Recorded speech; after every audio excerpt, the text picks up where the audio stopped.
always wanted to sing Dido.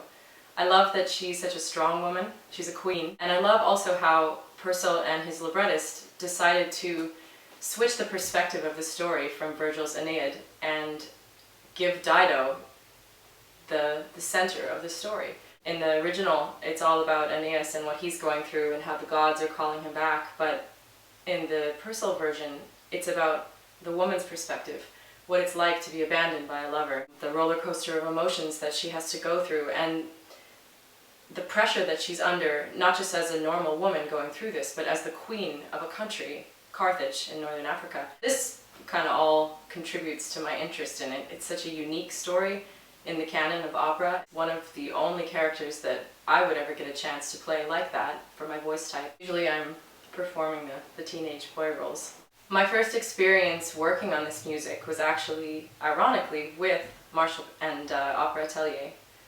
We did a workshop as part of the Tafelmusik Baroque Summer Institute, a young artist program that they run, and this was maybe 2008, about 8 years ago.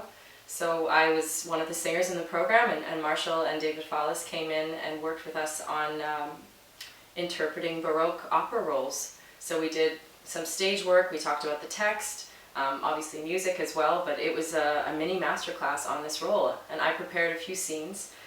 So it's really neat to be able to come back and actually do it with the same team that first sparked my interest 8 years ago. Working with Opera Atelier again is always just heaven for me, because this company really feels to me like family. I had my first professional experience with them. They gave me my debut role, Carabino, in 2010, and I've been back, many times to sing with them, most recently in 2014 as Bradamante in Alcina.